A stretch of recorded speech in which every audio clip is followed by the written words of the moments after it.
जय हिंद, नमस्कार। इस वीडियो को हम बताने वाले हैं उत्तर प्रदेश राजा श्री टंडन मुक्त विश्वविद्यालय में आप किसी भी कोर्स में एडमिशन लिए होंगे, चाहे आप यूजी के अंतर्गत बीए, बीएससी, बीकॉम, ईटीसी या पीजी के अंतर्गत एमए, एमएससी, एमकॉम या सिंगल सब्जेक्ट किसी भी आप सब्जेक्ट में एडमिशन लिए हैं, एकल विषय में किसी भी आप विषय में एडमिशन लिए हैं, तो एग्जाम पैटर्न क्या रहेगा आज के इस वीडियो को हम बताने वाले हैं।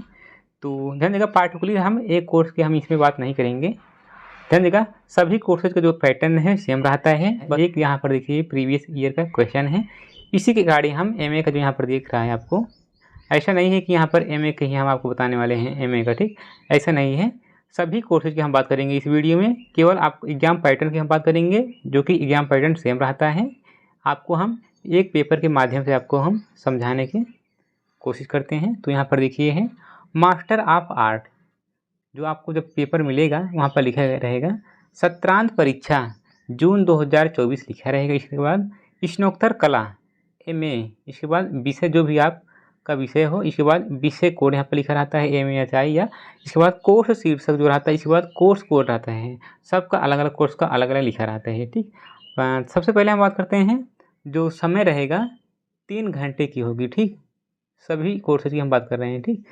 समय 3 घंटे की होगी। मैक्सिमम मार्क 70 अंक का रहेगा। 30 अंक आपका असाइनमेंट से दिया जाता है, जो आप असाइनमेंट कापी लिखकर जमा किए हैं। 30 नंबर वहाँ से दिया जाता है, और 70 नंबर एग्जाम पेपर से दिया जाता है, ठीक। टोटल हो गया 100, ठीक। अब हम बात करते हैं जो आपका क्वेश्चन रहेगा, जो आपके यहाँ एग्जाम में जो आपका पेपर मिलेगा, उसमें 3 खंड रहता है, ठीक। 3 खंड रहता है, प्रत्येक खंड से ध्यान देगा 3 खंड का खा गा, ठीक। का से 5 क्वेश्चन रहता है, खंड का से 5 क्वेश्चन आता है। यहाँ पर देखिए ऐसा आप में भी दिखेगा, बस सभी स्टूडेंट को देखिए, सभी कोर्सेज का क्वेश्चन अलग अलग रहेगा। टोटल सभी का खंड का से 5 क्वेश्चन रहेगा। 5 में से आपको 3 आपको करना होगा, खंड का से 3 क्वेश्चन आपको करना होगा, जो भी आपको आता हो, ठीक। 5 क्वेश्चन रहेगा, 3 आपको करना होता है, जो भी आपको आता हो आप अपना चूज कर सकते हैं। प्रत्येक ध्यान देगा, प्रत्येक क्वेश्चन का जो अंक रहेगा 16 अंक का रहेगा, यानी 3 क्वेश्चन आपको करना है, 3 गुणे 16 इक्वल टू 48 नंबर खंड का से रहेगा, ठीक। अब हम बात करते हैं खंड खा से। देगा, ये भी आपको बता देना चाहता हूँ कि जो स्टूडेंट जो पृष्ठ रहता है उसमें जो आपको दिया जाएगा 32 पृष्ठ का रहता है, 32 पृष्ठ का रहता है। और आप लोग यहाँ पर देखिए, ये है दीर्घ उत्तरीय प्रश्न, जो खंड का रहता है दीर्घ उत्तरीय प्रश्न रहता है। उत्तर 500 से 800 शब्दों में लिखें। आप लोग 4 से 5, 4 से तो कम ना करिएगा, 4 से 5 आप लोग वैसे अगर लिख सकते हैं, टाइम अपना देखते रहिएगा। अगर आप लिख सकते हैं 4.5-5 पेज अपना दीर्घ उत्तरीय वाला जरूर लिखिएगा, ठीक, क्योंकि 16 अंक का रहता है, 500 से 800 शब्दों में लिखना रहता है, ठीक। इसको आप विशेष ध्यान देगा, ठीक। 4.5 से 5 पेज में अपना अवश्य लिखिएगा, ठीक। अब हम बात करते हैं सभी आपको पहला, दूसरा, तीसरा, ठीक। टोटल यहाँ से हमारा हो गया, मान लेते हैं जब आप लिखते हैं 5 लिखते हैं तो पंक्तियाँ ही 15 पृष्ठ हो गया, 32 पृष्ठ का रहता है उसमें, ठीक। अब हम बात करते हैं खंड खा से आपको एक क्वेश्चन करना होता है। खंड खा में 2 क्वेश्चन दिया जाता है, 2 में से जो भी आपको आता हो एक क्वेश्चन आपको करना होता है, ठीक। यहाँ पर देखिए लिखा भी गया है खंड खा से एक क्वेश्चन आपको करना होगा। यहाँ पर 2 क्वेश्चन दिया गया है, 2 में से आपको एक करना होगा, जो कि देखिए उत्तर 150 से 300 शब्दों में लिखिए, 150 से 300 शब्दों में लिखें। अंक जो रहेगा 10 अंक का रहेगा, ठीक। इसको आप लोग 3 से 4, 3.5 से 4 पेज में लिखिएगा, या आप 3 से 3.5 से कम ना कीजिएगा, 3 से अधिक ही रहे, 3 से 3.5 या 4, 3 या 3.5 या 4 पेज में अपना लिखिएगा, ठीक। अब हम बात करते हैं खंड का अंक जो है 12 अंक का रहेगा। खंड ग से आपको 2 क्वेश्चन आपको करना होता है। देखिए खंड ग से 2 क्वेश्चन आपको करना होगा, ठीक।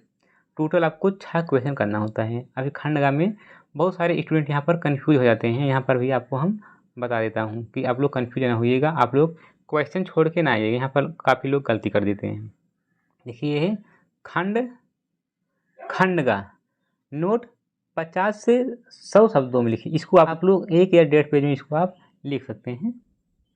यहाँ पर देखिए खंडगा से 2 क्वेश्चन आपको करना होगा। यहाँ पर देखिए ये है 8वां या 8वां 9वां 10, ठीक। खंडगा में 3 क्वेश्चन दिए गए हैं। खंडगा में 3 क्वेश्चन दिया जाता है, 3 में से आपको 2 आपको करना होता है, ठीक। ध्यान देगा यहाँ पर देखिए, जैसे मान लेते हैं हम 8वां हम कर लेते हैं यहाँ से, मुक्ति बोध की काव्य जो भी आपको दिया रहता है। 8वां यहाँ पर हमारा 1 क्वेश्चन हो गया, अभी 1 क्वेश्चन बचा है क्योंकि 2 क्वेश्चन करना होगा। अब यहाँ पर देखिए 9वां, यहाँ पर चाहे आप 9वां कीजिए चाहे आप 10वां कीजिए। 9वें में 4 यहाँ पर देखिए क्वेश्चन दिया गया है। निम्नलिखित पद्यांशों में से किन्हीं 2 की ससंदर्भ व्याख्या कीजिए। यहाँ पर देखिए 4 आपको देखिए सामने पद्यांश दिए गए हैं, 4 में से 2 पद्यांशों की ससंदर्भ व्याख्या आपको करना होगा। 4 में से आपको 2 करना होगा, तब आपका ये 1 क्वेश्चन 9वां कंप्लीट माना जाएगा। आपको 2 यहाँ से करना ही होगा, ठीक। चाहे आप ये कीजिए चाहे आप ये कीजिए, चाहे आप ये दोनों कीजिए चाहे आप ये दोनों कीजिए, तीसरा चौथा, ठीक। आई होप कि यहाँ आप समझ गए होंगे। काफ़ी स्टूडेंट क्या करते हैं, यहाँ पर 8वां क्वेश्चन कर लेते हैं, इसके बाद 9वें में से 1 कर लेते हैं और सोचते हैं कि हमारा खंडगा से 2 क्वेश्चन हो गया, बट ऐसे नहीं है। 8वां अलग था और 9वें में देखिए 9वें में यहाँ पर देखिए हेडिंग लिखा गया था 2 आपको करना होगा, ठीक। ऐसा तब आपका 2 करेंगे तब आपका यहाँ पर देखिए 9वां आपका कंप्लीट होना चाहिए। तो आपको 9वें में से 2 करेंगे तब आपका कंप्लीट होना, 8वां आपको करना ही होगा। 9वें में से में आपको 2 करना ही होता है, ठीक है। आप यदि आप 9वां नहीं करते हैं तो आप 10वां क्वेश्चन करते हैं। यहाँ पर देखिए आपको यहाँ पर 9वें क्वेश्चन में से आपको 4 पद्यांश दिए गए हैं, 4 पद्यांश में से आपको 2 पद्यांश आपको ससंदर्भ व्याख्या करना होता है, तब आपका 9वां क्वेश्चन कंप्लीट माना जाता है, ठीक। यदि आप 9वां नहीं करते हैं, 8वां और 10वां करते हैं, तो 10वां में क्या बोला गया है, निम्नलिखित पद्यांशों में से किसी एक की ससंदर्भ व्याख्या कीजिए। यदि आप 10वां सेलेक्ट करते हैं तो आपको 10वें में से आपको 1 करना होता है, ठीक। आप चाहे जो भी व्याख्या यहाँ पर कर सकते हैं, ठीक। आई होप कि आप समझ गए होंगे। आज के इस वीडियो को एंड करते हैं, आपको मिलते हैं नेक्स्ट वीडियो में एक नए कंटेंट के साथ। जय हिंद, वंदे मातरम।